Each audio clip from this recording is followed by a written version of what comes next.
Why did Vietnamization fail to save South Vietnam? Have you ever wondered why a strategy designed to help South Vietnam ultimately led to its downfall?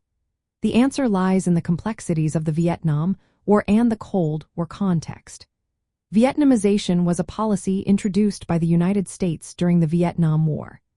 Its goal was to gradually transfer military responsibilities from American forces to the South Vietnamese Army, known as the Army of the Republic of Vietnam.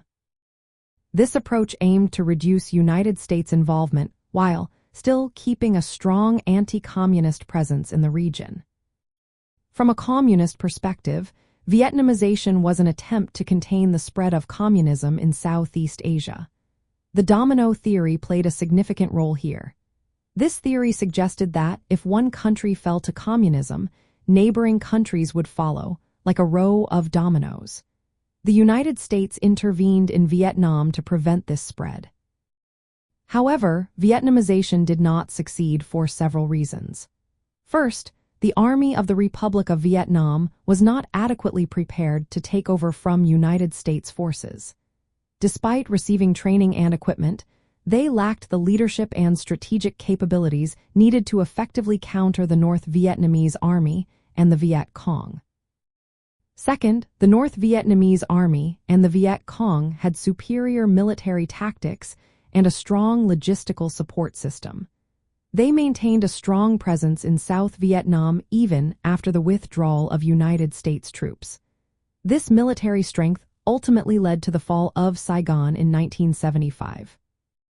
Third, the withdrawal of United States troops reduced military pressure on North Vietnam.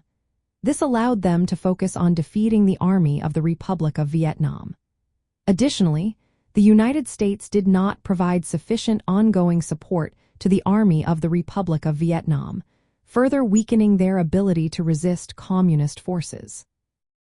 Lastly, the government of South Vietnam faced internal political instability and economic challenges. Corruption and a lack of popular support eroded the legitimacy and effectiveness of the South Vietnamese government. In the context of communism, the failure of Vietnamization was seen as a victory for the communist forces.